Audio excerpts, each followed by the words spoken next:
जय जिनेंद्र सभी को। जैन टॉक्स के मंच से मैं उर्मी रूमी सभी का स्वागत करती हूँ। 179वें यानी 189th जो है ये सेशन है। आशा कर रही हूँ कि आप सभी स्वस्थ और प्रसन्न होंगे।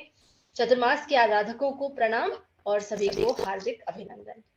जैन टॉक्स का ये प्लेटफॉर्म उन जैन श्रावक श्राविकाओं को शोकेस करता है जो जीवन में कुछ हासिल कर चुके हैं या ऐसा कुछ कर रहे हैं जो सभी के लिए प्रेरणा का स्रोत है।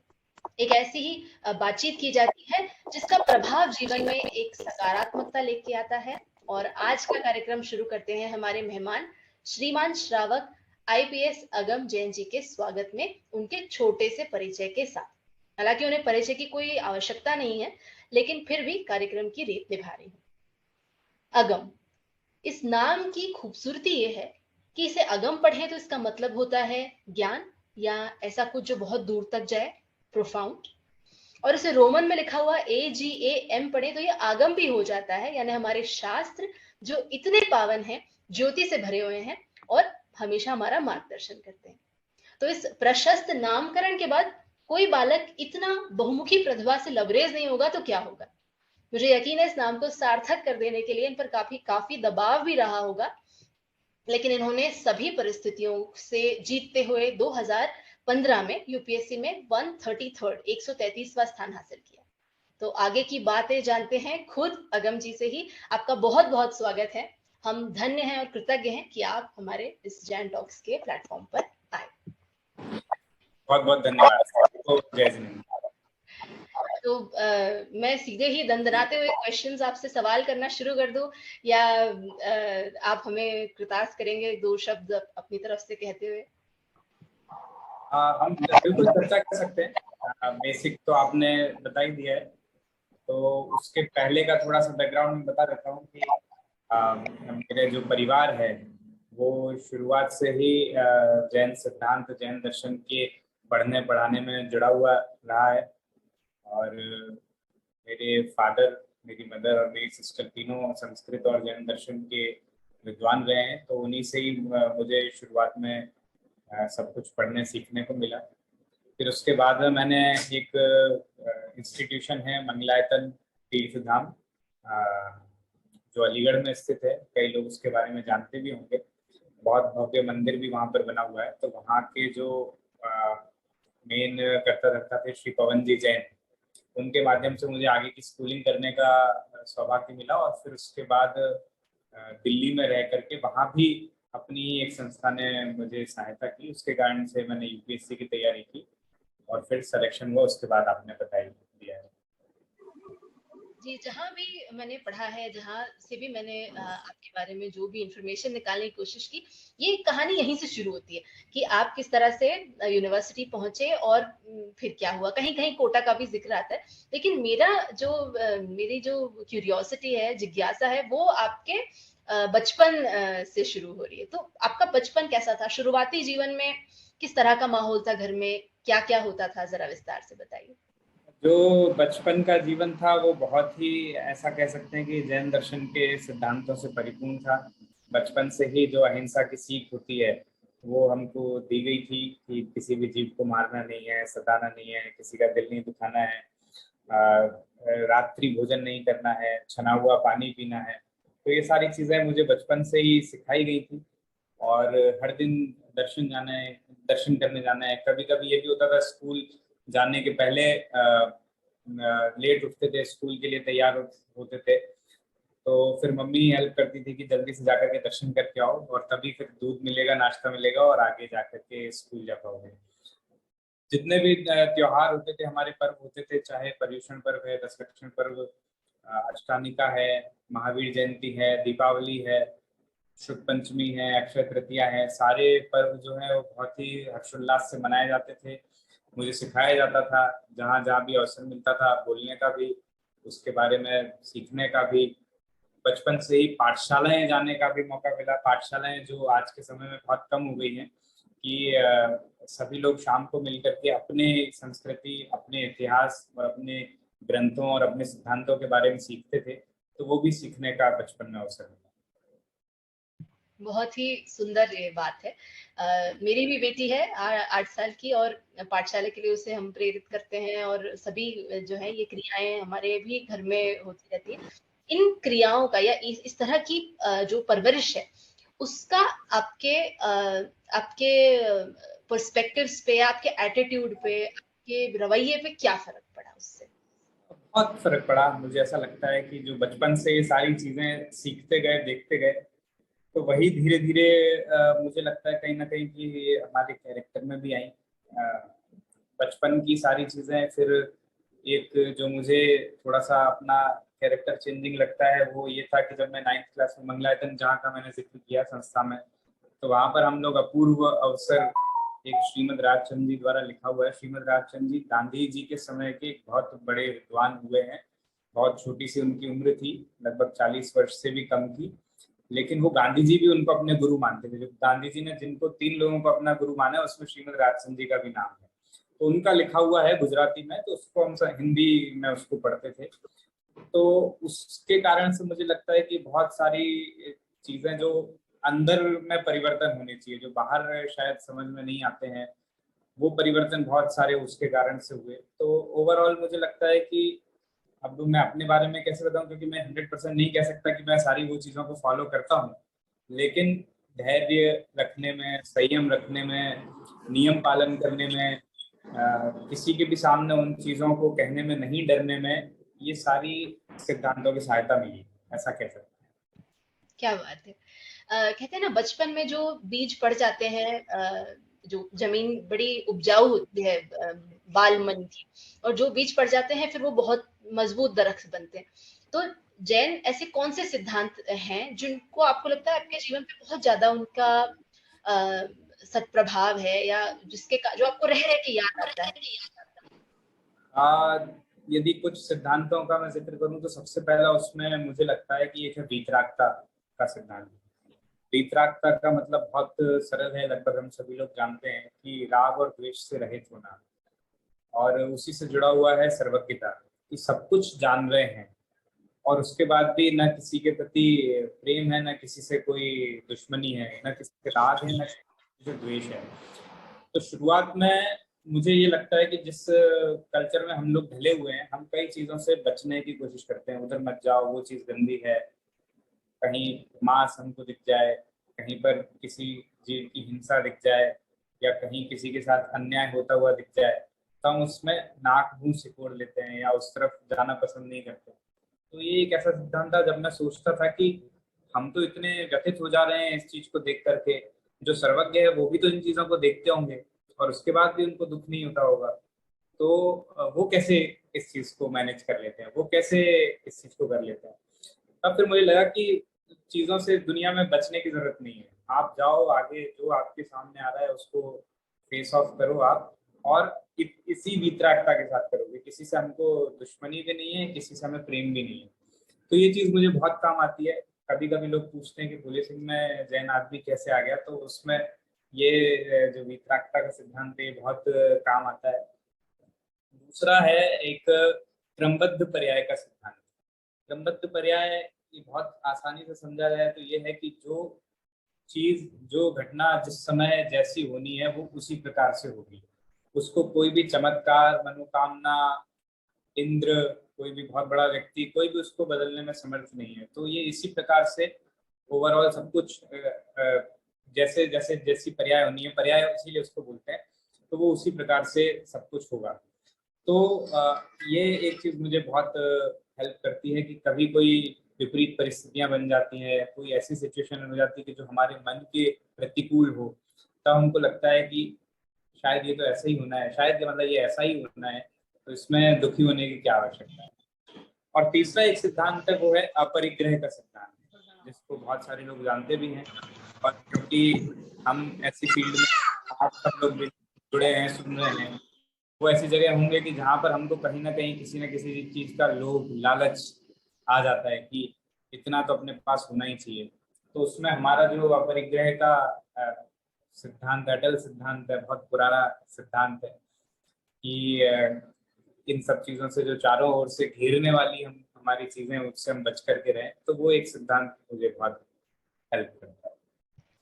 आपने मेरे आगे उठने वाले बहुत से सवालों का इसी में जवाब दे दिया, लेकिन फिर से आपको पीछे लेके चलूंगी कि आप पले बढ़े, शिक्षा पाई, आगे बढ़ते गए, फिर इंजीनियरिंग की ऐसे कई मैंने कहानियां पढ़ी आपकी कि कोटा गए थे आईआईटी की तैयारी करने, और फिर काफी सारी चीजें हुई। तो ये कैसे हुआ, कैसे आपको कामना हुई कि इंजीनियरिंग की जाए? कई अक्सर ये होता है कि किसी भी बच्चे से पूछा जाए तो उस पे प्रेशर रहता है, या डॉक्टर कहेगा या इंजीनियर कहेगा। अब चीजें बदल रही हैं, लेकिन आपका कैसे प्रवेश हुआ इंजीनियरिंग की दुनिया में? तो ये बात सही है कि इंजीनियरिंग में मेरा कोई बहुत विशेष इंटरेस्ट नहीं था। और जैसे कि हमारे टाइम के अधिकतर लोग इंजीनियरिंग करने पहुंचे, मैं भी वैसे ही पहुंचा था। पीयर प्रेशर या समाज का प्रेशर आप उसे कह सकते हैं कि 10th के बाद में क्या करना है पता ही नहीं था। ऐसा लगता था कि जिसके परसेंटेज कम आए हैं वो आर्ट्स लेता होगा, जिसके ठीक ठाक आए हैं वो कॉमर्स लेता होगा, और जिसके अच्छे आए उसे तो मैथ्स लेना ही है, फिजिक्स केमिस्ट्री मैथ्स पढ़ना ही है। तो हमने भी मैथ्स ले लिया और 10th में परसेंट अच्छे थे, तो लगता था कि भाई हम तो धुरंधर हैं, हमें कौन पीछे छोड़ेगा। लेकिन जब 11th में आए, और क्योंकि अपने इंटरेस्ट की चीज उतनी विशेष इंटरेस्ट की चीज नहीं थी, तो फिर पता चला कि पानी तो धीरे धीरे सर के ऊपर से निकलता जा रहा है। तो समहाउ 11th 12th पास की, 12th में भी अच्छे परसेंट आ गए थे, क्योंकि बोर्ड था तो रट करके जी जान लगा करके पढ़ लिया और अच्छे परसेंट आ गए। लेकिन फिर जब आईआईटी का एग्जाम दिया, दो बार एग्जाम दिया, 2 ही अटेम्प्ट होते थे और दोनों बार में फेल हुआ। मतलब एक बार तो नॉर्मल दिया और एक बार कोटा जाकर के, उस टाइम पे कोटा सबसे अच्छा माना जाता था, वहां जाकर के दिया, तब भी सिलेक्शन नहीं हुआ। तब फिर लगा कि शायद इसमें तो मन लगता ही नहीं है। लेकिन फिर भी सारे दोस्त सभी लोग उसी फील्ड में जा रहे थे, और एक वो कंपेरेटिवली फिजिबल फील्ड लग रही थी कि क्या करें, और कहीं दिमाग लगाएंगे और फ्लॉप हो गया तो लगेगा कि ये तो कंटिन्यूसली फ्लॉप होता आ रहा है। तो इसलिए बेटर है कि किसी कॉलेज में एडमिशन लेकर के इंजीनियरिंग पूरी की जाए, 4 साल तक तो थोड़ा सा ठंडा किया जाए, फिर उसके बाद आगे देखा जाएगा क्या करना। और इस प्रकार फिर आप पहुंच गए इंजीनियरिंग करने। उस दौर की भी बड़ी मैंने इंटरेस्टिंग कहानियां आपकी पढ़ी हैं, कुछ आपकी इंटरव्यूज जब मैं देख रही थी। पर हमारे सभी दर्शकों को आपके तरफ से सुनना है कि वहां क्या ऐसी इंसिडेंट्स हुए, घटनाएं हुई जिनने आपको अभी जहां आप हैं उस तरफ अग्रसर किया। तो उस बारे में जरा बताइए। 2-3 बातें मैं बताना चाहूंगा। हालांकि पूरी जैन सिद्धांत से कितनी वो जुड़ी हुई है मुझे नहीं पता, हो सकता कुछ लोगों को लगे कि लौकिक बात है। लेकिन पहला तो ये था कि हम जिस कॉलेज में पढ़ते थे, मंगलायतन यूनिवर्सिटी नाम था उसका, वो भी अलीगढ़ में ही है। मैंने अलीगढ़ से 12th किया और उसके बाद में फिर इंजीनियरिंग भी वहीं से की। और वो उसी नाम की संस्था थी जिस नाम की संस्था से मैंने स्कूलिंग की थी। हालांकि दोनों संस्थाएं अलग अलग थी। तो वहां पर हम लोग गांव में रहते थे और यूनिवर्सिटी 1 किलोमीटर दूर थी, वहां पर पढ़ने जाते थे। तो जब शाम को हम लौटते थे तो हमारे गांव के पास में एक और गांव था जहाँ पर प्राइमरी स्कूल भी नहीं था। तो और एक चीज ये भी थी कि हमको रात्रि के पहले भोजन भी करना है, मतलब 6 बजे के आसपास खाना भी खाना है, रात में खाना नहीं खाते थे। 4 बजे कॉलेज छूटता था। तो हम पहले उस गांव जाते थे, आधा आधा घंटा पैदल चल के, वहां पर 1 घंटा बच्चों को पढ़ाते थे, फिर आधा घंटा वहां से चल करके वापस आते थे और फिर अपना शाम को भोजन करते थे। तो 2-3 हम ऐसे दोस्त थे जिन्होंने मिलकर के ये शुरू किया था। और लगभग 1-1.5 साल हमने उन बच्चों को पढ़ाया और गांव वालों से अच्छी बातचीत हो गई, उनसे मिलना जुलना हो गया। लगभग 60-70 बच्चे वहां पे बैठने लग गए, कैसे भी बैठने लगे, क्योंकि प्रॉपर कोर्स तो था नहीं। तो कभी बैठते थे, कभी मचल जाते थे, कभी चले जाते थे, कभी खेल खिलौने लेके आ जाते थे। लेकिन वहां से एक गांव और हमारा जो देहात क्षेत्र है उसमें कैसे लोग रहते हैं उसकी थोड़ी सी सोच समझ विकसित हुई। तो एक वो टर्निंग पॉइंट हो सकता है। और दूसरा एक टर्निंग पॉइंट ये भी रहा कि कॉलेज में एक जैन मंदिर भी था। जब कॉलेज यूनिवर्सिटी बनी थी तो उसी समय एक जैन मंदिर का भी पंचकल्याणक प्रतिष्ठा वहां पर हुई थी। तो वहां पर हम लोग शाम को बैठ करके जो हमने अपने बचपन से पढ़े हैं अलग अलग ग्रंथ, उनको थोड़ा तार्किक रूप से समझने के प्रयास हेतु बैठ करके आधा घंटे का डिस्कशन शुरू किया। तो शुरुआत में हम 5-7 लोग बैठते थे, फिर धीरे धीरे ऐसे लोग जो वैसे जैन नहीं थे लेकिन जैन स्क्रिप्चर्स में, जैन फिलोसफी में उनका इंटरेस्ट था, तो ऐसे स्टूडेंट्स भी आकर के बैठने लगे। तो ऐसे लगभग 25-30 लोग स्टूडेंट्स हम लोग वहाँ बैठते थे और अलग अलग स्क्रिप्चर्स पे हम लोग डिस्कस करते थे, हर दिन सिर्फ आधा घंटा। और ऐसा पूरा 3-4 साल चला जब तक हमने कॉलेज किया। तो एक जो फिलॉसफी की पकड़ या प्रिंसिपल्स की पकड़ होनी चाहिए वो वहाँ पर थोड़ी थोड़ी डेवलप हो गई थी। तो एक वो भी शायद इंटरेस्टिंग स्टोरी हो सकती है। ये तो लौकिक बात के साथ साथ इसमें आपने बड़ी ब्यूटीफुली स्पिरिचुअलिटी भी समावेश कर दिया है उसका। तो इसी से मुझे एक ये है जानना कि अब आज का जो युवा है या जो अभी की जो जनरेशन है वो तरह तरह के लॉजिक और तर्क पे धर्म को समझना चाहते हैं, या अगर कोई लॉजिक आ गया समझ में या पट गया तो ही फॉलो करेंगे यार। तो धर्म और लॉजिक का जो समावेश है वो आपको, आपके नजर में श्रद्धा का विषय होना चाहिए धर्म, या तार्किक होना चाहिए, या क्या लगता है आपको? मुझे लगता है पहले तो जो भी चीज हम माने उसके पहले तर्क तो होना ही चाहिए, क्योंकि एक बार श्रद्धा डेवलप हो गई तो वो बहुत ही खतरनाक होती है, चाहे वो सच्ची हो या फिर वो झूठी श्रद्धा हो। तो बिना तर्क के यदि हमारा फेथ डेवलप होगा तो अंध भक्ति या अंधश्रद्धा जिसको कहें या अंधविश्वास कहें वो बहुत ही घातक हो सकता है। तो हमारे सिद्धांतों में कोई चमत्कार, कोई मनोकामना इस प्रकार की बातें नहीं है। तो हमें उससे बच करके रहना चाहिए, क्योंकि अभी कभी कभी कहीं कहीं मैं देखता हूँ कि हम लोग भी वैसे ही चमत्कारों में या मनोकामना पूरी करने में या इस तरह का भरोसा कर लेते हैं। तो उस तरह के सिद्धांत नहीं है। तो मुझे लगता है कि आज के युवा को और बल्कि सभी लोगों को यदि जैन दर्शन समझना है तो वो तर्क से तो समझना पड़ेगा, फिर उसके बाद में जो श्रद्धा है जो डेवलप होगी वो बहुत ही बेहतर रहेगी और वो आपको वही संकट मोचक होगी, वही चमत्कारी होगी। मतलब और कोई बाहर से चमत्कार नहीं आएगा, वही जो आपकी तर्क आधारित श्रद्धा है वही काम आएगी। यानी अपने अर्जित किए हुए ज्ञान पे ही अपना पूरा बिलीफ सिस्टम आपको टिका के रखना चाहिए। बहुत ही सुंदर बात है। कौन से ऐसे जैन सिद्धांत हैं जिनसे आपको प्रेरणा मिलती रहती है हमेशा? टर्निंग पॉइंट्स तो हम समझ गए कि कुछ बातें थी जिनके कारण आप आगे बढ़ते गए। आज के टाइम में आपके करियर में, आपके जीवन में, लेखन में क्या आपको प्रेरणा देता है हमेशा? तो मैंने आपको 2-3 सिद्धांत बताए, वो तो हमेशा साथ में चलते ही। मैं ये नहीं कह रहा हूँ कि मैं पूरा उन पर अमल कर पाता हूँ, वो तो बहुत महान लोग हैं जो कर पाते हैं, लेकिन वो निश्चित ही मैं कोशिश करता हूँ कि जितना ज्यादा कर सके उन पर कर सके, हम अपने जीवन में उनको उतार सके। और कौन से सिद्धांत है जो अभी के समय में मुझे सहायता कर रहे हैं, तो मुझे याद आता है कि अहिंसा का एक हमारा सिद्धांत है, बहुत ही सरल और बहुत ही ऐसा सिद्धांत है कि यदि किसी को बताना हो एक शब्द में कि जैन धर्म क्यों जाना जाता है तो आमतौर पर लोग अहिंसा के बारे में बात करते हैं। तो अहिंसा एक सिद्धांत है जो कि सिर्फ सामने वाले को मारने या उसको सताने तक ही सीमित नहीं है, वो उससे बहुत ज्यादा डीप है। और वो जो डीप स्टेट वाला अहिंसा है वो मुझे लगता है कि बहुत ही हमारे लिए प्रेरक हो सकता है। और उस अहिंसा के कारण ही हम अपने जीवन में धैर्य धैर्य रख सकते हैं। किसी भी व्यक्ति के प्रति राग नहीं होना, किसी भी व्यक्ति के प्रति द्वेष नहीं होना, यदि हम इन दोनों चीजों से बच गए तो यही वास्तविक अहिंसा है। तो ये अहिंसा यदि हम अपने आप में डेवलप कर पाए तो एक ये सिद्धांत है। और एक मुझे याद आता है कि हम जो पर्युषण पर्व मनाते हैं उसमें सबसे पहला दिन हम मनाते हैं उत्तम क्षमा का। तो क्षमा का 10 लक्षण में जो पहला धर्म है क्षमा धर्म, उत्तम क्षमा जो भी उसको हम कहें, तो वो भी एक बहुत ही बड़ा सिद्धांत है। आज के समय में या हम कहें कि ओवर द ईयर्स हमारे यहाँ जो जातिवाद या उच्चता नीचता का भेद रहा है वो इस क्षमा के कारण से बहुत हद तक मिट जाता है, पूरा ही मिट जाता है। महावीर भगवान भी कहते थे कि सभी आत्माएं समान है, कोई भी छोटा बड़ा नहीं है। तो क्षमा भाव रखना, किसी भी व्यक्ति से बैर नहीं रखना, क्रोध नहीं रखना, क्रोध नहीं करना, ये भी एक सिद्धांत है जो कि बहुत ही महत्वपूर्ण मुझे लगता है। क्या बात है। एक इसी पे मुझे रामधारी सिंह दिनकर जी की कुछ पंक्तियां याद आई है। क्षमा शोभती उस भुजंग को जिसके पास गरल हो, उसको क्या जो दंतहीन विषरहित विनीत सरल हो।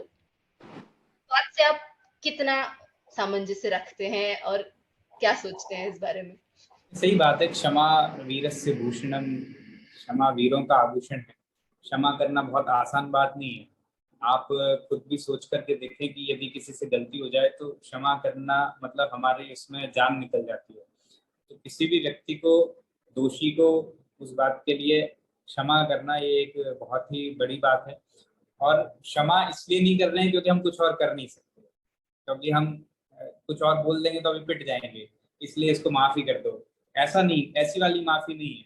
वो माफी ऐसी है कि हम एक उच्च स्थान पर बैठे हैं और हमारे पास सारे ऑप्शंस ओपन हैं, उसके बाद भी एक बड़प्पन दिखाते हुए या फिर एक अपने आप को साम्य भावी बनाते हुए जो निर्णय लिया जाता है क्षमा का, वो वास्तव में वाकई में क्षमा कहलाता है। हमने अहिंसा की भी बात की, आपने कहा अहिंसा बहुत आपके लिए एक बहुत महत्वपूर्ण जीवन मूल्य है और अभी भी आपको गाइड करता है, मार्गदर्शन आपका करता है। तो अहिंसा परमो धर्म जो है वो तो हम सभी को पता ही है आपके, लेकिन आई एम श्योर आपको कई बार ये सवाल आता ही होगा कि आप ऐसे पेशे में हैं जहां पे हिंसा को रोकने के लिए ही हिंसा करते हुए या एक हिंसक प्रवृत्ति रखते हुए आपको उस चीज को कंट्रोल करना होता है। तो इस बात का आप सामंजस्य कैसे बिठाते हैं, क्योंकि आप उस तरह के मूल्यों में बड़े हुए हैं, तो ये विरोधाभास है एक तरह से, इसको कैसे आप हैंडल करते हैं? ये मुझे भी ऐसा ही लगता था जब तक मैं सर्विस में नहीं आया था। और क्योंकि हम ऐसे बैकग्राउंड से आते हैं, आमतौर पर जैनों में पुलिस में कम ही लोग जाते हैं। जब मेरा सिलेक्शन हुआ तब मुझे भी कई लोगों ने कहा कि दूसरी सर्विस चुन लेते, दूसरा कुछ चुन लेते। और मुझे भी डाउट था कि कहीं मैं ऐसी जगह तो नहीं जा रहा हूँ कि जहाँ पर मतलब खूब मार धाड़ और ये सभी चलता रहेगा। लेकिन बल्कि यहाँ आकर के मुझे समझ में आया है कि ये तो इससे और एकदम उल्टा है। जब तक हम जाते नहीं तब तक कई बार चीजें पता नहीं चलती है। पुलिस का काम हिंसा करना नहीं बल्कि उसको रोकना है। और यदि हम अहिंसा को समझते हैं, अहिंसा के बारे में बहुत अच्छे से जानते हैं, तो आप उस काम को और अच्छे ढंग से कर सकेंगे। मतलब मुझे लगता है कि अहिंसा को समझने वाला व्यक्ति बहुत अच्छा पुलिस वाला बन सकता है, ऐसा कह सकते हैं। तो यहाँ आकर के मुझे समझ में आया कि कई ऐसे अपराध हैं, कई ऐसी गतिविधियां हैं जिनको हम रोकने का प्रयास करते हैं। तो वो एक ओवरऑल एक तरह से हिंसा को रोकने का प्रयास ही है। और पुलिस को कहा भी जाता है कि कानून व्यवस्था, शांति व्यवस्था बनाए रखने के लिए, सुरक्षा के लिए, इन चीजों के लिए आवश्यकता होती है। तो शांति व्यवस्था बनाए रखने का तो यही मतलब है कि हिंसा ना हो, लड़ाई झगड़े ना हो, दंगे फसाद ना हो, डिस्प्यूट्स ना हो। तो इसके लिए पुलिस में आने के बाद मुझे ऐसा मतलब एक भी बार ऐसा नहीं हुआ होगा कि ऐसा डायलेमा रहा हो कि भाई गलत फील्ड में तो नहीं आ रहा। इसी से एक और प्रश्न उठ रहा है मन में कि आमतौर पे पुलिस की छवि बहुत ज्यादा सकारात्मक या पॉजिटिव नहीं है। हमारे मेन स्ट्रीम मीडिया में भी कई बार ऐसी बातें आती हैं जहां से ऐसा प्रतीत होता है कि पुलिस सुरक्षा के लिए नहीं, उनसे भयभीत होना चाहिए या डरना चाहिए। तो जो अनफेवरेबल ओपिनियंस है इस तरह से आते हैं जो आपके, उसको आप किस तरह से, सबसे बड़ी लड़ाई तो अपने अंदर ही होती है, मन के अंदर, तो आप कैसे काउंटर करते हैं इस तरह के अनफेवरेबल ओपिनियंस? अनफेवरेबल ओपिनियन आने के कई कारण हो सकते हैं, जिसमें से एक दो मैं आपके सामने बताना चाहूंगा। एक तो ये कि हम में से जिन लोगों का पाला नहीं पड़ता पुलिस से, तो इन जनरल हमको डर लगता ही है। जैसे हम चौराहे पे जा रहे हैं और सामने हमको दिख जाए कि पुलिस वाला खड़ा है, तो हमारे पास में सब चीजें होंगी, लाइसेंस भी होगा, हेलमेट भी लगा होगा, तो भी लगता है कि यार हमको ना रोक ले, पता नहीं क्या बोलेगा, कैसे बात करेगा। तो एक भय रहता है। और एक समाज में इस बात को सम्मान के नजरिए से देखा जाता है। यदि कोई व्यक्ति कहते कि मैंने आज तक थाने की सीढ़ी नहीं चढ़ी, तो इस बात को माना जाता है कि अरे बहुत ही अच्छी बात है, मतलब इसको कभी थाने से काम ही नहीं पड़ा। तो हम में से अधिकतर लोगों को सीधे उससे काम नहीं पड़ता। अब कुछ लोग हैं जिनको काम पड़ता है पुलिस से, तो पुलिस के पास मैक्सिमम 50% लोगों को ही वो संतुष्ट कर सकते हैं। क्योंकि दो पार्टीज हैं, एक कह रही है कि इसने गलत किया है, एक कह रही है इसने गलत किया है। और मैक्सिमम मैं इसलिए कह रहा हूँ क्योंकि कई बार ये होता है कि दोनों ही पार्टियां संतुष्ट होकर के जाती है, दोनों को बोलते हैं कि भाई ठीक है, कार्रवाई करते हैं, इनकी भी सुनते हैं उनकी भी सुनते हैं। तो इनको लगता है कि इनका फेवर कर रहे हैं, इनसे पैसे ले लिए हैं, इनको लगता है कि इनका फेवर कर रहे हैं, इनसे पैसे ले लिए हैं। तो 100% कभी रिजल्ट रहता नहीं है। तो जो भी असंतुष्ट होकर के जाएगा वो सबको यही बताता है कि पैसे ले लिए हैं, सुनते नहीं है, बिठा के रखते हैं, कोई कार्रवाई नहीं होती। एक रीजन ये भी होता है कि वाकई में कुछ लोग ऐसे हैं कि जो भ्रष्टाचार करते होंगे। 100% पुलिस पाक साफ है ऐसा तो है नहीं, लगातार कई बार जांच बैठती है, कुछ ऑफिसर्स पे लगातार सस्पेंड होते हैं कुछ ऑफिसर्स, तो 100% कहीं ना कुछ उनकी गलती तो रहती है। तो ये ओवरऑल मिला करके एक मिसकंसेप्शन बना बना है, या फिर अनफेवरेबल ओपिनियन बना है कि पुलिस जो है वो अच्छा नहीं करती। अब इसमें हम लोग कैसे सस्टेन करें, तो इसके दो ही तरीके मुझे समझ में आते हैं। एक तो कि हम तो अपनी तरफ से अच्छा काम करते रहें, ताकि हम जितने लोगों तक पहुंच सकें उतना कम से कम इंस्टीट्यूशन का ओपिनियन अच्छा बने, लोगों को लगे कि नहीं पुलिस ऐसी भी होती है, पुलिस अच्छे से भी बात करती है, पुलिस कोशिश करती है कि कम से कम उनको हमारे एफर्ट्स दिखें कि भाई हम लोग लगे हुए हैं इस डिस्प्यूट को सॉल्व करने में। और दूसरा एक इसमें अगेन एक जैन जैन धर्म का अपना सिद्धांत है कि अन्याय, अनीति और अभक्ष्य, इससे हट करके अपने को काम करना है। तो अभक्ष्य तो इसमें सीधे सीधे जुड़ा हुआ नहीं है, लेकिन अन्याय और अनीति, इन दोनों को यदि हम साइड में रखते हैं और न्याय और नीति से यदि काम करें तो ओपिनियन बहुत हद तक सुधर सकता है। बिल्कुल, बिल्कुल। बाकी तो सब अच्छा है, बहुत बढ़िया, पर आईपीएस ही क्यों? कैसे ये रहा? आप कहीं भी जा सकते थे, कुछ भी कर सकते थे। जो एक आदमी है जिसके अंदर एक पैशन जनरेट हो चुका है, वो दुनिया जीत सकता है। तो आईपीएस ही क्यों? एक तो जब शुरुआत में जब हम सेलेक्ट नहीं हुए थे उस समय दो दो चीजें थी। एक तो ये कि कोई भी नौकरी नहीं है, तो कुछ तो मिले, कहीं तो जाएं, तो कुछ तो काम करने को मिलेगा। और दूसरा, मैं पुलिसिंग के बारे में, आईपीएस के बारे में बहुत ज्यादा पहले से नहीं जानता था। ये बात सही है क्योंकि मैं बहुत किसी भी अधिकारी से नहीं मिला था, मैंने किसी को बहुत करीब से काम करते हुए नहीं देखा था, लेकिन रेपुटेशन जरूर सुनी थी कि आईएएस ऑफिसर्स, आईपीएस ऑफिसर्स, इनकी रेपुटेशन होती है, ये लोग काम करते हैं। थोड़ा बहुत पिक्चरों में देखा था इधर उधर कि हाँ ये लोग काम कर रहे हैं। किसी में पुलिस विलन बनी हुई थी, किसी में पुलिस वाले हीरो बने हुए थे, तो दोनों तरह से उनको देखा था। लेकिन अब मैं हाइंडसाइट में बता सकता हूँ, रेट्रोस्पेक्टिवली जब मैं सोचता हूँ कि यहाँ पर एक तो काम करने का और अच्छा काम करने का बहुत बड़ा दायरा है। हर दिन आप कई ऐसे काम कर सकते हैं कि जिससे कुछ लोगों को खुशी मिले, कुछ क्षेत्रों में, मोहल्ले, कॉलोनियों में शांति आए और कुछ लोग खुश हो सके। तो एक तो ये हो गया कि प्रोफेशनली बहुत संतुष्टि रहती है।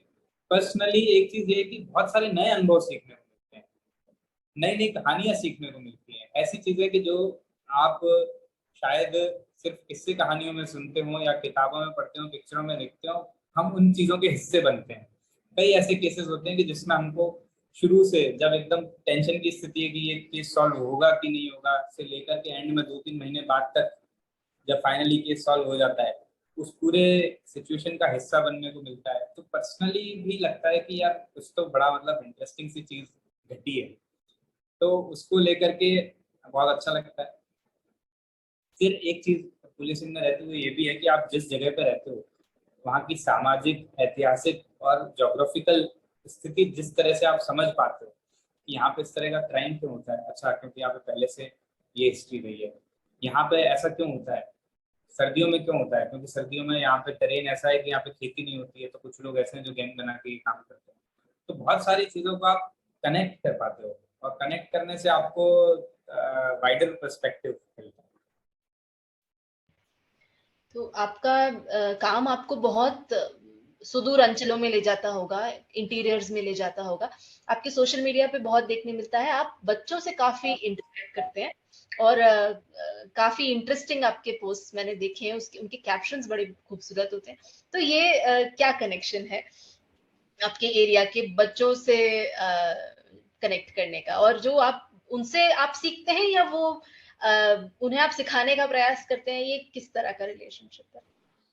ऐसे सीधे डायरेक्ट इंटेंशन तो नहीं होता है कि जाकर के कहीं बच्चों से ही मिला जाए, लेकिन हम कहीं पे जाते हैं, इंटरेक्शन करते हैं। इंटरेक्शन करने के 2-3 कारण हो सकते हैं, किसी अवेयरनेस के कारण जा रहे हैं, किसी केस के कारण कहीं जा रहे हैं फील्ड में। तो वहां पर हम देखते हैं, मैं बचपन पहले से भी देखता आया हूँ कि बच्चे गेट के पीछे छुप जाते हैं, या फिर पुलिस वालों को देख करके घर वाले उनको पकड़ के अंदर कर देते हैं, या फिर डरा भी देते हैं कि देख सही में पुलिस वाले आ गए हैं, अभी तेरे को पकड़ के ले जाएंगे। तो खाना खिलाना हो, पढ़ाना हो, जो भी करना हो, वो सब पुलिस वाले के नाम पे करवा लिया जाता है। तो मैं सोचता था कि या अभी भी सोचता हूँ कि यदि बच्चे मिलें और यदि मैं यूनिफॉर्म में हूँ तो मैं बिल्कुल कोशिश करके उनको एक बार अपने पास बुलाऊं, उनसे बात करने की कोशिश करूं कि बड़े होके क्या बनना चाहते हो, या पुलिस से डर लगता है कि नहीं लगता है, या गेट के पीछे क्यों छुपे हुए थे, किसने बोला था कि पीछे छुप जाओ, या फिर तुम अभी जो खाना खा रहे थे क्या हमारे डर से खा रहे थे। ऐसे छोटी छोटी दो चार बातें उनसे करते हैं ताकि अच्छा लगे, और उसी में यदि कहीं कुछ फोटो क्लिक हो जाती है तो फिर वो सामने आ जाती है। इसमें आमतौर पे जो हम क्वेश्चन करते हैं कि मैं जो क्वेश्चन करता हूँ कि तुमको पुलिस से डर लगता है क्या, तो कई बार मैंने देखा है कि या तो बच्चा चुप हो जाता है क्योंकि वो वैसे ही सहमा हुआ होता है, लेकिन कई बार बच्चों ने तुरंत ये भी जवाब दिए हैं कि हमको क्यों डर लगेगा, हमने कुछ गलत किया है क्या। तो ये सुन के बहुत अच्छा लगता है कि मतलब बच्चों को ये पता है कि पुलिस से उसको डरना चाहिए जिसने गलत किया हो। और हम भी यही छवि बनाना चाहते हैं एज एन इंस्टीट्यूशन कि पुलिस का डर सिर्फ अपराधियों में हो, आम जनता में ना हो। तो बच्चों के मुंह से ऐसा सुन करके बहुत अच्छा लगा। बहुत ही सुंदर है ये बात।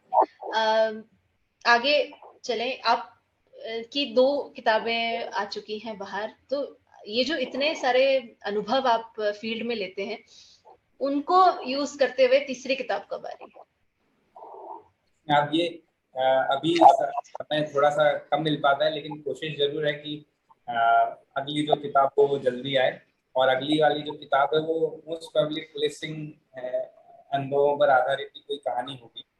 तो हम इधर उधर जाते हैं तो बहुत सारे किस्से कहानी सामने आते रहते हैं, कई तो बहुत मजाकिया किस्से भी होते हैं। तो किस्से जी। सामने आते हैं तो उनको कोशिश करते हैं उसको पिरो करके कोई कहानी बनेगी तो जल्दी सामने आएगी। लेखन के पीछे क्या प्रेरणा है? क्या आपकी अपब्रिंगिंग और जो आपकी जर्नी है, वो ही आपको लेखन के लिए प्रेरित करती है, शक्ति देती है? या एक तो ये भी था प्रश्न, और साथ में ये भी बताइए कि इतनी आपकी बिज़ी लाइफ़ है, इतना आप व्यस्त रहते हैं, उसमें आप कैसे समय निकालते हैं?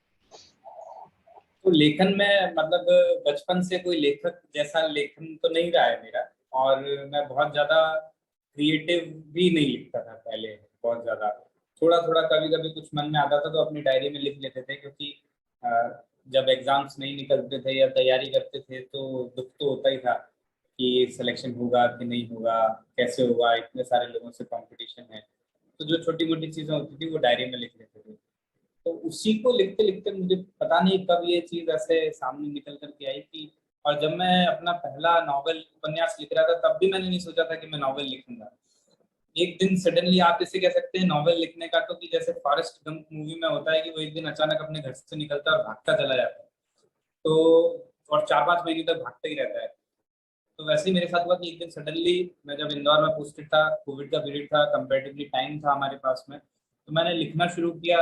और एक बार में 10-15 मिनट में मैंने 2-3 पेज लिख दिए। और फिर उसके बाद में वो स्टोरी बढ़ती चली गई, और 5 महीने फिर मैं लिखता ही रहा। और लिखते लिखते फिर वो बुक पूरी हो गई। तो पहले से नहीं सोचा था कि लिखना है, लेकिन उपन्यास का एटलीस्ट, उसके पहले जो यूपीएससी की बुक थी उसको तो सोच समझ करके लिखा था, उपन्यास का नहीं सोचा था। और दूसरा क्वेश्चन आपका क्या था? आप इतने व्यस्त आपके हाँ। कैसे हाँ समय? तो अब लेकिन क्योंकि अच्छा लगता है लिखना, तो मुझे लगता है कि हम कितने भी व्यस्त हों, जो चीज़ हमें अच्छी लगती है हम उसके लिए थोड़ा बहुत समय निकाल ही लेते हैं। तो जिस किसी दिन मुझे लगता है कि ये माइंड में अब 15-20 लाइन का कंपाइलेशन हो गया है मैटर का, तो बैठ करके आधा घंटे लगभग लिख लेते हैं, तो उसमें कोई बहुत दिक्कत नहीं होती। अ, आपकी किताब कभी गाँव कभी कॉलेज से, एक जो है किसी ने डाला हुआ है पोस्ट, और वो मुझे बहुत ब्यूटीफुल लगी हुई चीज़, कि किसी चीज़ के नाम का अगर अंग्रेजीकरण कर दी जाए तो वो महँगी हो जाती है। मिठाई को स्वीट्स कहने पर पैसा बढ़ना निश्चित है, गुरुजी को याद करने पर गुरु दक्षिणा याद आती है, और टीचर कहने लग जाओ तो ट्यूशन की फीस। छुट्टी को याद करने पर गाँव याद आता है, और वेकेशन को याद करने पर गोवा। बंदूक बोलने पर दुनाली याद आती है, और गन बोलने पर राइफल। तो ऐसे ही क्या हमारे जो जैन धर्म के जो सिद्धांत हैं, उनको अगर हम इस तरह से कहने लगे तो क्या उनकी वैल्यू बढ़ जाएगी, या क्या लगता है आपको इस बारे में? हो सकता है, क्योंकि इंग्लिश को आज के समय में थोड़ा सा एलीट क्लास की लैंग्वेज माना ही जाता है। और कई बार ऐसा हमारे साथ घटा कि जब हम पहली पहली बार 5 स्टार होटल वगैरह में गए, वहां पे किसी ने बोला कि सॉटे वेजिटेबल्स रखे हैं, तुम्हें पता नहीं यार क्या करके लाए होंगे, और वहां जाके देखा तो उबली हुई सब्जियां रखी हुई हैं, या फिर कुछ उसको मॉकटेल और ये सब लेमोनेड बोल करके शिकंजी पिला दी। तो इस तरह की बहुत सारी चीजें थी कि उनके नाम तो बहुत बड़े बड़े हैं, या फिर और मुझे याद नहीं आ रहा, लेकिन टाकोस या ऐसा कुछ भी है जो मैक्सिकन फूड है वो, और देखो तो मटरी जैसा ही होता है, कुछ पता नहीं पपड़िया जैसा ही होता है, जो भी है। तो ये सब चीजें देख करके मुझे लगा कि नाम में तो है, यदि आप हिंदी में बोलो तो ऐसा लगता है कि अभी चूल्हे पे बनाया होगा, और इंग्लिश में बोलो तो लगता है कि अभी ओवन से निकाल करके लाए हैं, माइक्रोवेव से निकाल के लाए हैं। तो यदि हमको, और आज का समय भी ऐसा है कि अधिकतर लोग इंग्लिश पढ़ रहे हैं, 96 कोई नहीं जानता है लेकिन 96 सब जानते हैं। तो इसलिए हमारे जो सिद्धांत हैं जिनको, और मुझे लगता है कि जब संस्कृत से हिंदी में चीजें आ रही होंगी, तब संस्कृत वाले भी यही बोलते होंगे कि आजकल के लोग तो हिंदी बोलते हैं, संस्कृत किसी को समझ ही नहीं आती है, हिंदी वाले बड़े अपने आप को आगे के समझते हैं। तो वही सिचुएशन में हम अभी आ गए हैं कि अब हिंदी से इंग्लिश में आने लग गए हैं, तो हम लोगों को लगता है कि अंग्रेजी वाले अपने आप को बड़े ही आगे के समझते हैं। तो उन्होंने, उन विद्वानों ने संस्कृत की चीजों का अनुवाद करके हिंदी में लिखा ताकि हम समझ पाए। तो मुझे लगता है कि हमारी जिम्मेदारी है कि हम भी हिंदी की चीजों को ऑब्वियसली इंग्लिश में लेकर के आए, ताकि वो आगे तक भी लोगों तक पहुंच सके। क्या बात है। अ, अनुभवों पे जो है सारी कहानी बेस्ड होती है। एक लेखक के लिए उसके अनुभव बहुत ज्यादा निजी भी होते हैं, लेकिन उन्हीं को पिरोते हुए वो कहानी बुनता है और कहानी लिखता है। लेकिन कई बार ऐसे लिखे हुए को पढ़ के काफी सारे जजमेंट्स आते हैं। तो आपका क्या अनुभव रहा है किताब को लेके? किस तरह की प्रतिक्रिया आपको मिली? और क्या आपको एक जैन होने के कारण कोई एक स्पेसिफिक टाइप की रिएक्शंस मिले हैं, या कहीं से कोई प्रेज मिली है या कोई दुत्कार मिली है, ऐसा कभी कुछ हुआ? नहीं, ऐसा तो नहीं हुआ। और क्योंकि मेरा पहला ही उपन्यास था तो मुझे बहुत ज्यादा अपेक्षाएं थी भी नहीं, क्योंकि मैं उस फील्ड में भी नहीं था। जैसे मैं आईपीएस में आने के पहले किसी ऑफिसर को नहीं जानता था, वैसे ही मैं नॉवेल लिखने के पहले किसी उपन्यासकार को और इन लोगों को व्यक्तिगत रूप से बहुत नहीं जानता था। तो मुझे पता, और ना मैंने हिंदी में बहुत किताबें पढ़ी थी, क्योंकि मेरा मीडियम इंग्लिश रहा है, एंड एंड में पहले हिंदी भी रहा है, तो मैंने हिंदी के उपन्यास वगैरह बहुत नहीं पढ़े थे। तो जब मैं इसमें आया तो बहुत अपेक्षाएं नहीं होने के कारण से प्रकाशक से भी बात हुई, तो उन्होंने कहा पहले कम का स्लॉट छापते हैं, क्योंकि पता नहीं कितने लोग पसंद करेंगे कि नहीं करेंगे। तो कम, मैं भी संतुष्ट था, मैंने कहा कि एक बार छप जाए वही हमारे लिए बहुत है। तो जब कम का स्लॉट चला आया, और 15-20 दिन में ही पहला एडिशन पूरा बिक गया। तब हमारी चर्चा हुई, उन्होंने कहा कि आपने बताया नहीं कि इतनी जल्दी बिक जाएगा। मैंने कहा मुझे भी नहीं पता था कि इतनी जल्दी बिक जाएगा। तो उसके बाद में फिर दूसरा एडिशन भी आया, और फिर उसके बाद में अभी कितना 8-10 महीने ही हुआ है और 3 एडिशन आ गए हैं, तीसरा भी शायद पूरा होने वाला है। तो सब लोगों से पॉजिटिव प्रतिक्रियाएं मिली हैं, सब लोगों को फॉर्चुनेटली किताब पसंद आई है, और सब लोगों ने कहीं ना कहीं अपने से उसको जोड़ करके दिखा है, खासतौर से युवा वर्ग में, क्योंकि वो भी उसी फील्ड से, उसी से गुजर रहे होते हैं। तो इसलिए कोई अभी तक नेगेटिव तो नहीं रहा कुछ भी। बहुत बधाई आपको। ऐसे ही आप लेखन में भी उतनी ही तरक्की करते रहे, ऐसी ही हमारी कामना है। आईपीएस होने का लेखन में कोई फायदा मिलता है, या फिर उल्टा है कि आप आईपीएस हैं इसलिए आप अच्छा लिख पाते हैं? क्या दोनों के बीच में कोरिलेशन है?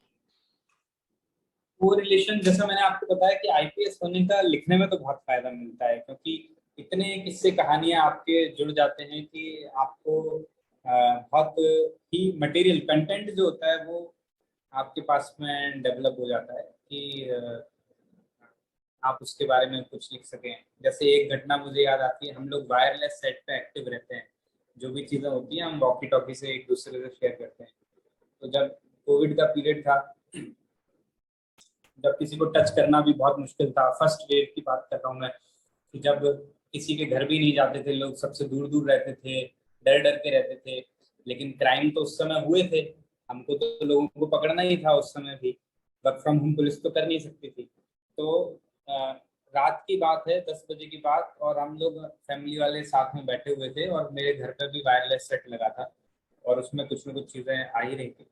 तो उतनी देर में ही एक ने वायरलेस से, जो हमारा अधिकारी था, उसने बताया मुझे कि सर हमने एक आरोपी को पकड़ लिया है। मैंने कहा बहुत अच्छी बात है। तो बोले कि सर ये कह रहा है कि कोविड खत्म हो जाएगा तो उसके बाद पकड़ लेना, अभी छोड़ दो। तो उसको सुन करके हम लोगों को खूब हंसी आई। हालांकि उसको तो मैंने बोला कि भाई इसको पकड़ करके लेके आओ, ऐसे क्रिमिनल्स को कोई कोविड का रिलैक्सेशन नहीं है।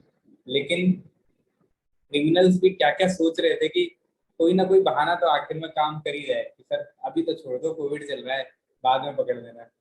तो इस तरह की बहुत हंसी मजाक के किस्से होते रहते हैं। तो आईपीएस बनने के कारण कंटेंट और मतलब आपको बहुत सारी चीजें तो ऑब्वियसली देखने को मिलती हैं।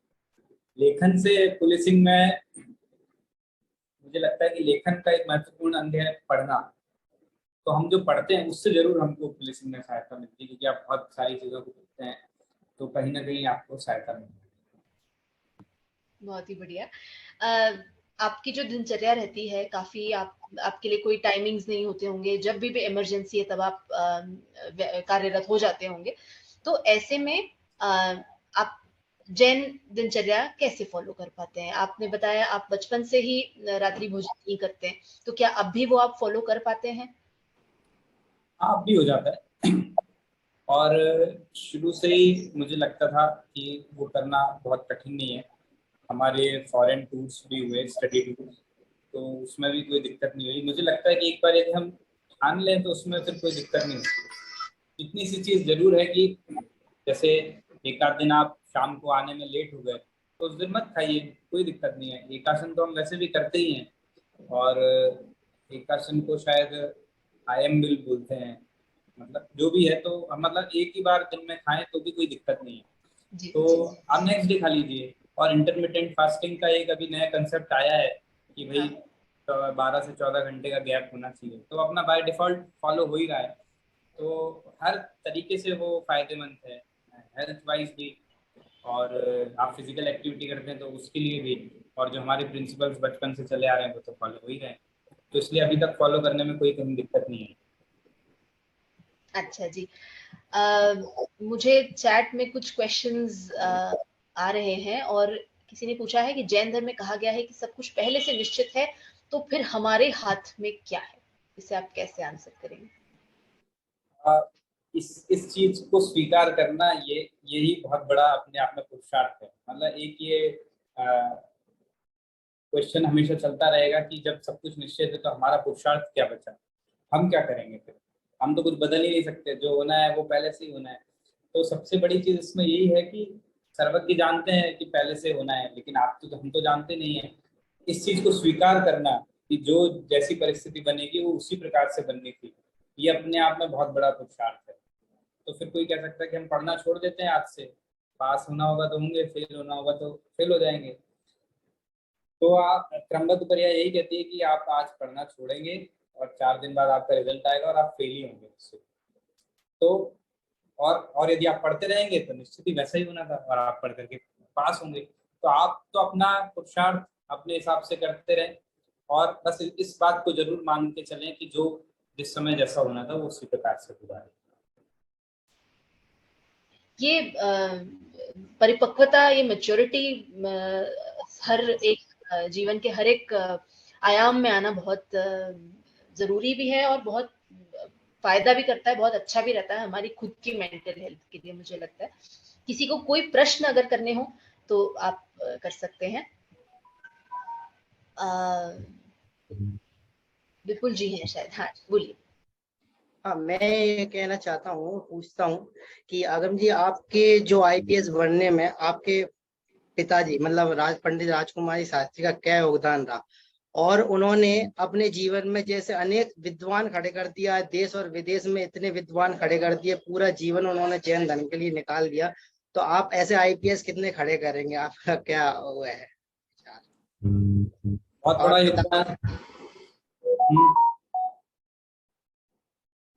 कुछ कह रहे हैं और नहीं जी, और मुझे थोड़ी सी आपने पापा के बारे में भी बताइए कि उन्होंने जैन धर्म के लिए कितना कुछ समर्पण दिया, और आपके जीवन में भी उनका क्या प्रभाव रहा? बहुत बड़ा योगदान है निश्चित ही। और विपुल क्योंकि स्वयं उनसे पढ़े हुए हैं, उन्हीं के छात्र रहे हैं, तो वो और उनको और डिटेल में जानते हैं। तो जैसा कि आपने बताया कि कई छात्र जो कि शुरुआत में आए थे और अब विद्वान बन करके पूरे देश में विदेश में जा रहे हैं, वो मेरे पिताजी के द्वारा पढ़ाए हुए हैं, तो हमको भी बहुत फायदा मिला ही ऑब्वियसली। बचपन से पास से सारी चीज़ों को देखना, कैसे संस्था का निर्माण होता है, कैसे संस्था चलाई जाती है, कैसे अपने आचरण से और साथ में सख्ती रखते हुए भी बच्चों को प्रेम पूर्वक, करुणा पूर्वक ज्ञान दिया जाता है, समझाया जाता है। तो ये बहुत आसान चीज़ नहीं है, पूरा जीवन उसी में लगाना बहुत बड़ी बात है। लेकिन इसके साथ में जो मेरी मदर हैं, वो भी विदुषियों को तैयार कर रही हैं। इन्होंने विद्वानों को तैयार किया है, तो वो भी विदुषियों को, अभी जो रिसेंट संस्था में वो डायरेक्टर हैं, वहाँ पर बच्चियों को पढ़ा रही हैं, तो वो भी इक्विवेलेंट उतना ही बड़ा काम कर रहे हैं। और उन दोनों का जो काम है वो सभी पूरा समाज जानता है, सभी लोगों को पता है कि कितना बड़ा वो काम कर रहे हैं, कंटिन्यूस अभी भी कर ही जा रहे हैं। और एज एन आईपीएस मैं कितने विद्वानों को तैयार करूंगा, तो एक तो मैं उस फील्ड में हूँ नहीं कि मैं किसी विद्वान को तैयार करूँ, और दूसरा न मेरा कोई इस प्रकार का विशेष ज्ञान है कि मैं किसी को तैयार करूँ, और न मेरा कोई व्यक्तिगत उस तरह की महत्वाकांक्षा भी है कि मैं किसी को जाकर के तैयार करूँ। तो मेरा उस फील्ड में तो कोई भी अनुभव नहीं है, लेकिन इतना जरूर है कि जो मेरे मदर फादर ने सिखाया है वो मैं अपने में ही डाल लूँ, मैं उतना कर पाऊँ तो बहुत होगा। धन्यवाद। बाकी दर्शकों को किसी को भी कोई प्रश्न हो तो आप पूछ सकते हैं।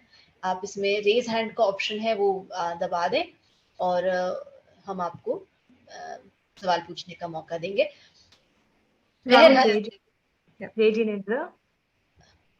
जी बोलिए। हाँ, आप मैं ना एकदम स्पिरिचुअल लाइफ एंड अपनी सोसाइटी लाइफ, सोशल लाइफ दोनों आप कैसे मैनेज करते हो, और आपके गुरु कौन है और आप किससे इंस्पायर्ड हो? मैं इंस्पायर्ड हूँ लौकिक जीवन में, मतलब जो हम बाहर की दुनिया है उसमें देखा जाए तो मैं उनके जैसा पूरा फॉलो करता हूँ ऐसा नहीं बोलूँगा, लेकिन मैं उनसे इंस्पायर्ड हूँ। तो मैं बाहर के जीवन में गांधी जी, महात्मा गांधी जो हैं, उनके बहुत सारे सिद्धांतों से इंस्पायर्ड हूँ। और अपना जो स्पिरिचुअल जीवन है उसमें आप कह सकते हैं कि भगवान महावीर भगवान जो हैं, उनके जितने भी सिद्धांत हैं उनसे इंस्पायर्ड रहते हैं। और फिर ओवर द इयर्स उस परंपरा में जितने भी गुरु और विद्वान हुए हैं वो सब उसमें शामिल हो जाते हैं, तो इनसे प्रेरणा मिलती है। और दूसरा आपने पूछा कि सामाजिक और व्यक्तिगत लाइफ को कैसे मैनेज करते हैं, तो जैसा मैंने शुरुआत में बताया था वीतरागता का सिद्धांत, हम कई जगह जाते हैं जहाँ पर हमारे अनुसार चीजें नहीं होती, लोग वैसा नहीं कर रहे होते जैसा हम चाहते हैं, तो उसमें हमको थोड़ा सा धैर्य रखना सीखना चाहिए। हर जगह की गलत हो रहा है, वो गलत हो रहा है, हो सकता है कि वो व्यक्ति, उसको लगता है कि वो उस हिसाब से ठीक है, तो कहीं भी सोशल रूप से जाकर के किसी को अलग से बताना, गलत प्रूव करना, ऐसा नहीं होना चाहिए। फिर आप चाहते हैं कि वो व्यक्ति आपके अनुसार बदले या आप जो फॉलो कर रहे हैं वो सही है, तो आप उसको अलग से बता सकते हैं। या फिर जैसा गांधी जी ने कहा है कि my life is my message, मेरा जीवन ही मेरा संदेश है, तो मुझे लगता है कि सबसे बेस्ट चीज तो यही है, आप फॉलो कीजिए, सामने वाले को अच्छा लगेगा तो आपको देख के 100% फॉलो कर लेगा। हरिशंकर परसाई जी एक बहुत बड़े लेखक हुए, उन्होंने लिखा है कि एक वो जैन व्यक्ति के घर से निकल रहे थे, तो उनसे पूछा कि भाई क्या हाल चाल है, बोले अरे सब बढ़िया है, आज अच्छा कपड़ा पहना है क्योंकि आज क्षमा वाणी का पर्व है। तो बोले क्या होता है इसमें, तो उन्होंने बताया कि अरे आज सबसे क्षमा मांगते हैं, सबसे मिलजुल करके रहते हैं। बोले अरे बहुत अच्छी बात है, आपके भाई कहाँ हैं, तो बोले कि अरे वो तो बीच में झगड़ा हो गया था, दीवार खिंच गई है, वो घर की दूसरी तरफ रहते हैं। तो बोले उनके पास ले चलो, तो बोले उनसे तो हमारी बात नहीं होती है। तो ऐसी चीज है कि हम हमारे जीवन में तो फॉलो करेंगे नहीं, और बहुत अच्छे कपड़े पहन करके क्षमावाणी पर्व मना रहे हैं, तो उससे नहीं होगा। यदि हम अच्छे से अपने जीवन में फॉलो करेंगे तो मुझे लगता है हमें किसी को कहने की आवश्यकता नहीं है, वो व्यक्ति अपने आप उसे अच्छा लगेगा तो वो उसे फॉलो करने लगेगा। जी धन्यवाद। और एक प्रश्न था अध्यात्म, मतलब अध्यात्म से संबंधित था। जैसे आपने बताया कि वीतरागता के सिद्धांत, आवाज आ रही है? वीतराग के सिद्धांत के द्वारा आप बैलेंस, थोड़ा सा, मैं राहुल बोल रहा हूँ। वीतराग के सिद्धांत द्वारा आप मतलब जैसे फिर जैसे हम देखते हैं जो होता है वही होता है, तो हम एवरी सिचुएशन को जो भी आता है जीवन में उसको एज इट इज कैसे एक्सेप्ट करें? तो जो भी घटना घटती है उसको स्वीकार भाव नहीं हो पाता, स्वीकार नहीं कर पाते, तो कैसे स्वीकार करें? ये मतलब ये बहुत आसान चीज नहीं है, और मैं भी ऐसा नहीं कहूंगा कि मैं भी ऐसा कर ही लेता हूँ, क्योंकि हमारे जीवन में परिस्थितियां आती हैं तो उसमें हम भावनात्मक रूप से बही जाते हैं। अच्छा होता है तो अच्छा लगता है, खुश हो जाते हैं।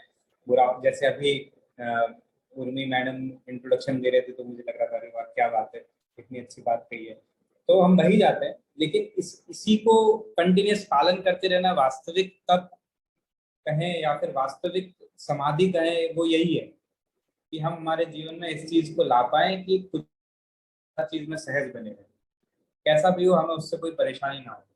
तो यही अल्टीमेट हमारा गोल होना चाहिए कि हम कैसी भी परिस्थिति हो, चाहे अच्छा हो या बुरा हो, मेरी भावना में आता भी है कोई बुरा कहे या अच्छा, लक्ष्मी आवे या जावे, लाखों वर्षों तक जीऊं या मृत्यु आज ही आ जावे, तो मतलब कैसा भी हो जाए, लेकिन हम इस रास्ते से कि जो हर परिस्थिति में सहज रहना सिखाता है, उस रास्ते से न दिख पाए, ये महत्वपूर्ण है। धन्यवाद धन्यवाद। धन्यवाद। इसी बीच मुझे एक आ गया है प्रश्न जो मैं आपसे करना चाहती थी डिस्कस, कि संसारिक मायनों में यानी बाहर के जो भी मायने हैं उसमें बहुत अच्छी खासी आपकी शोहरत है, बहुत नाम है, लेकिन जैन सिद्धांत कहते हैं सब कुछ छोड़ के मोक्ष की तरफ आगे बढ़ना है, यार ये तो टेम्पररी है, बहुत ही क्षणभंगुर है, तो इसे छोड़ के हम आगे बढ़ना चाहते हैं। तो आपका ये सफर आप कैसे देखते हैं, कैसा क्या प्रोजेक्शन है कि किस तरह से आप ये सफर पूरा करेंगे? जैसे अभी बात की ऑलमोस्ट उसी से रिलेटेड है कि मुझे लगता है कि हम चाहे कैसी भी परिस्थिति हो, चाहे तनाव हो, टेंशन, डिप्रेशन, एंजाइटी जैसे बोलते हैं, कोई विकल्प हो, कहीं कोई गुस्सा आए, कोई दोस्त दिखे, हर चीज में हम सहज रह पाए। सहज रहने का मतलब है कि एज इट इज कह लें उसको, या फिर बहुत स्मूथ रहना जिसे कह सकते हैं, वैसे यदि हम रह पाए कि चाहे कुछ भी हो जाए। कोई आपको कह दे कि आपके घर में किसी इष्ट का वियोग हो गया है, या कोई आपको कह दे कि अरे आपको 1 अरब की लॉटरी लग गई है, दोनों में हमारे क्या एक्सप्रेशन होंगे? वो दोनों एक्सप्रेशन सेम होने चाहिए। ठीक है, ऐसा हो गया, ठीक है, कोई बात नहीं। यदि हम ऐसा कर पाए तो मुझे लगता है कि वही सफलता है, मतलब वास्तविक सक्सेस तो वो है। अब वो कितनी आ पाती है वो एक अलग बात है, उसका ही प्रयास सबका होना चाहिए। क्या बात, किशोर जी आप कोई प्रश्न पूछना चाहते हैं, प्लीज हाँ पूछिए। जी, जय जी। हाँ, जय जी ने आगम भैया। जी जय। अच्छा, मेरा एक प्रश्न था, जैसे भी कर्नाटक में एक महाराज जी की हत्या हुई थी, तो आईपीएस के नाते आप क्या सोचते हैं इसके बारे में? जैसा सब लोग सोचते हैं वही मैं सोचता हूँ कि मतलब अधिकारी होना आवश्यक नहीं है, हाँ, कि हाँ, जो गलत हुआ है वो बिल्कुल गलत है। मैं इसमें इतना जरूर कहूंगा कि किसी भी व्यक्ति की हत्या हो तो वो अपने आप में भारतीय कानून के अंतर्गत तो अपराध है ही, लेकिन वो एक सामाजिक भी अपराध है। अब लेकिन उस व्यक्ति में भी कोई व्यक्ति यदि एक शीर्ष स्तर पे हो या समाज का प्रतिनिधित्व करते हो और जिससे कई लोगों की भावनाएं जुड़ी हो, उनके साथ में ऐसा होता है तो बहुत सारी भावनाएं भी साथ में आहत होती हैं। एक भारतीय कानून का उल्लंघन तो है ही जिसकी सजा मिलेगी, लेकिन बहुत सारी भावनाएं भी आहत होती हैं। तो एक समाज के रूप में ये हमारे लिए वेकअप कॉल होना चाहिए कि हमको किस तरह से हमारे साधु संत विद्वानों की रक्षा सुरक्षा करनी चाहिए, किस तरह से उनके लिए वैसी सुविधाएं, हालांकि अपने मुनिराज तो बहुत सुविधाभोगी होते नहीं है, सब चीज़ों से रहित होते हैं, लेकिन इस तरह की सुविधाएं उत्पन्न कराएं कि ऐसी घटनाएं ना घटें। श्रावक और जो उनके मानने वाले हैं वो लगातार इस तरह से उनके साथ या उनकी वैयावृत्ति करें कि ऐसी कोई घटना उत्पन्न ना हो। ओके। धन्यवाद। मतलब इन लोग को क्या सजा मिल सकता है आगम भैया, इतनी जल्दी से जल्दी मिल सकती है इनको? क्या है मतलब आपके न्याय, मतलब जैसे आप आईपीएस के नाते? इंडियन पिनल कोड, वैसे मैंने वहाँ का देखा नहीं है पूरी डिटेल्स, लेकिन हाँ, हाँ, जनरल में बताना चाहूंगा कि इंडियन पिनल कोड की धारा 302 है, उसमें ये रजिस्टर हुआ होगा डेफिनेटली अपराध। और क्योंकि पूरा समाज इसमें उद्वेलित है तो कोर्ट में फास्ट ट्रैक में ट्रायल होगा, और ट्रायल होने के बाद में जो मैक्सिमम सजा होती है वो कैपिटल पनिशमेंट होता है, मतलब फांसी की सजा होती है, तो वो भी मिल सकती है, और या फिर आजीवन कारावास की लाइफ इम्प्रिजनमेंट उनको मिले, तो इन दोनों में से कुछ भी उनको सजा हो सकती है। बहुत बहुत धन्यवाद भैया। बहुत धन्यवाद आपको। समय जो है हमारा पूरा होता जा रहा है। एक अंतिम प्रश्न छोटा सा मैं रिक्वेस्ट करूंगी सभी से, कोई भी एक प्रश्न हम ले सकते हैं। मैं चैट बॉक्स में भी देख रही हूँ कुछ प्रश्न हैं, कुछ पूरे कवर कर किए जा चुके हैं, खाली रिफ्रेश किया हुआ है। एक इंटरेस्टिंग क्वेश्चन है अगम जी आपसे, आपकी अपेक्षा से सर्वश्रेष्ठ पद कौन सा है और क्या आप उसके लिए प्रयत्नशील रहते हैं? वो वैसा ही है जो मैंने आपको बताया कि अपने जीवन में पूर्ण रूप से जो व्यक्ति सहज रह सके वही सर्वश्रेष्ठ पद है, और निश्चित ही हम सबको उसके लिए प्रयत्नशील रहना चाहिए। बहुत ही छोटा और बहुत ही सुंदर और अपने आप में परिपूर्ण उत्तर। आप सभी को बहुत बहुत धन्यवाद यहाँ उपस्थित होने के लिए। अगम जी, आपने इतना समय हमारे लिए निकाला, इतनी होलसम और इतनी अच्छी बातचीत हुई, उसके लिए बहुत बहुत आपका हम हृदय से धन्यवाद करते हैं। मेरा काम हो चुका है, उम्मीद है कि कुछ सकुशल हुआ है। कोई भी त्रुटि हो गई, गलती हो गई हो तो उसके लिए आपसे मैं क्षमा चाहूंगी। सभी लोग जुड़े और इतना स्मूथली, इतना अच्छी तरह से सेशन हमारा हुआ, उसके लिए सभी को हृदय से धन्यवाद। और अगम जी, उम्मीद है आगे भी हम जुड़े रहेंगे और इसी तरह से अच्छी चर्चा और अच्छे विचार आपस में बांटते रहेंगे। बहुत बहुत धन्यवाद। जय जिनेंद्र सभी को, जय जिनेंद्र। जय जिनेंद्र, आभार, धन्यवाद।